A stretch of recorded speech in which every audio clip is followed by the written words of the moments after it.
Апрель ассоциациясы Бакиевтерди Гаага сотуна берерин билдиришти. 2010 жылы апрель окуясында жабыркагандардын жана алардын жакындарынын апрель ассоциациясы мурдагы президент Курманбек Бакиевди жана анын жакындарын кылмыш жоопкерчилигине тартуун өтүнүп, эл аралык Гаага сотуна кайрылышмакчы. Бул тууралуу аталган ассоциациянын мүчөсү Мекен шейиттери коомдук уюмунун жетекчиси Нурия Айдабосунова Азаттыкка курган маегинде билдирди. Ал Бакиевтерди апрелчилердин бир бөлүгүнө тегүү фабрикасын курдуруу аркылуу актоо аракети жүрүп жатат деп эсептейт.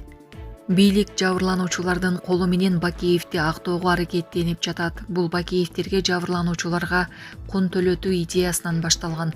Буга президенттин жардамчылары да аралашкан. Апрель ассоциациясы бул аракетке каршыбыз. Бакиевдин бул аракети өлкөнүн кайсы мыйзамына жооп берет. Ал апрель окуясына чейин эле Кыргыздын ондон ашуун мыкты жаранынын көзүн тазалоого салым кошкон. Ал биздин башыбыздан ылдый алтын төгүп койсо да жоопкерчиликтен кутулбайт. Эч качан кечирим болбойт, болууга да тийиш эмес, деди Нурия Айдабосунова.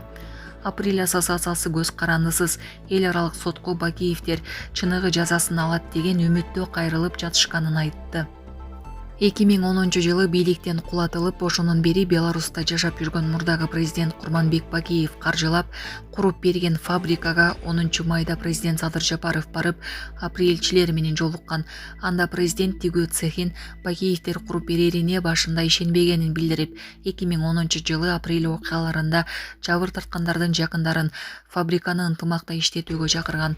Жолугушууда апрелчилердин атынан сүйлөгөн 7 апрель ынтымагы ачык акционердик коомунун жетекчиси Усипбей Шеримбаев бул фабриканы Умбем клиникасы тиш ооруларын дарылоо жана тиш салуу кызматын көрсөтөт. Стоматология заманбап техникалык каражаттар жана материалдар менен камсыздалган. Жогорку даражадагы стоматологдор өз ишинин сапатына кепилдик беришет жана төмөндөгү кызмат көрсөтөт. Хирургиялык стоматология, тиштерди реставрация кылабыз. Кандай гана оор абалдагы тиш болсо да оорутпай алып салабыз. Жулабыз. Тиштерди кесипкөй чеберчиликте гигиеналык тазалоодон өткөрөбүз. Брекет системабыз да бар. Тиштерди имплантациялайбыз, которобуз. Протездөө, металлокерамика, цирконий, алтын жана башка түрлөрдү колдонуу менен сиз каалаган сапатта тиштериңиздерди оңдоп түзөп, салып жана тазалап беребиз. Көңүл буруңуздар, биздин жайкы жеңилдетүүдөн пайдаланыңыздар. Эгер сиз алдын ала жазылып келсеңиз, сизге 500 рубль арзандатуу каралган. Шашылыңыздар, биз сиздерди күтөбүз. Биздин дарек Москва шаары, метро Накимовский путь 7, корпус 2, метрого жакын жайгашкан.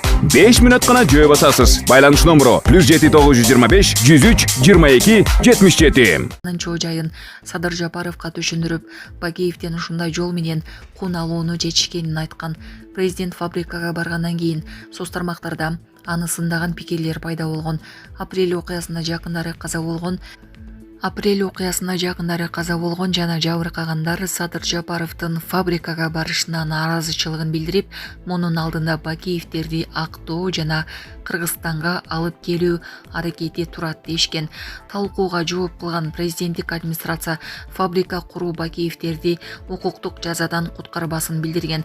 11 майда президенттин басма сөз катчысы Аскат Алагөзов Жапаровдун апрелчилерге барышы Бакиевдерге карата чыгарылган сот чечимдерине жана берилген укуктук баага эч кандай тиешеси жоктугун белгилеген. Президенттин бул аймакка келе жатканын уккан апрель окуясынын катышуучулары алардын комплексине барып көрүп кетүүнү өтүнүшкөн. Өзгөчө белгилей кетсем, 2010 жылдагы окуялар боюнча бардык соттук чечимдер жана укуктук баалар күчүндө калат. Президенттин апрелчилерге баруусунун бул юридикалык маселелерге эч кандай тиешеси жок.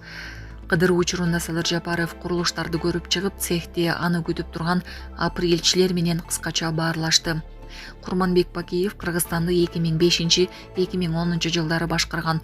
Ал март инкылабынын шары менен бийликке келген. Бийликте турган маалында бир катар адамдардын өлтүрүлгөнү, үй бүлө мүчөлөрү бийликке аралашканы коомчулукта нааразычылык жаратып, 7 апрелдеги элдик толкундоонун аркасында бийликтен кулатылган. Ал күнү Ала Тоо аянтына чыккан тынч жарандарга каршы ок атылып, 87 адам каза болгон, 1000ден ашууну жараат алган. Ошол күнү ок жаңылгандын бир тобу кийинки жылдары каза болду. Ал соттун чечими менен 30 жылга, кенже уулу Максим Бакиев, эниси Жаныш Бакиев, ошол кездеги премьер-министр Данияр Үсөнов сырттан өмүрүнүн аягына чейин эркинен ажыратылган. Бакиевдин тоң уулу Марат Бакиев сырттан 30 жылга соттолгон. Булак Азаттык.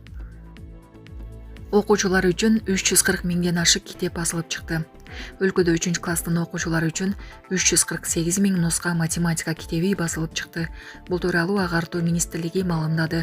Ага ылайык бул китептер окутуу кыргыз жана орус тилдеринде жүргүзүлгөн мектеп окуучуларына берилет. 15 майда Агартуу министрлигинин жана окуу китеби мекемесинин өкүлдөрү китептерди кабыл алышкан. Булак Суберкежи. Африка. Конгодо Эболадан 80 киши, Угандада 1 киши каза тапты. Конго Демократиялык Республикасынын чыгышында Эбола вирусу жайылып атканын Африкадагы оорларды көзөмөлдөө жана алдын алуу борбору кабарлады.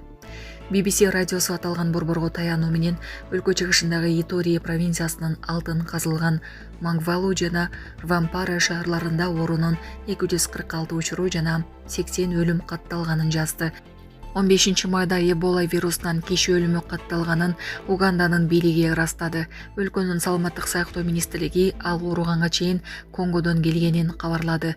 Андан башка Уганданын ичинде вирус катталган учурлар жок экенин жергиликтүү бийлик билдирип жатат. Эбола биринчи жолу 1976 жылы Конгонун аймагында аныкталган. Ал жарганаттан тараганы айтылган. Азыр Конгодо вирусун 17 жолку жайылуусу. Бул вирустук инфекция адам баласынан тышкары кээ бир жаныбарларга да жугат. Көп учурда өлүм менен аяктайт. Илдетке чалдыккан кишинин ичи өтөт, кусат, булчуңдары ооруйт. Булак Азаттык.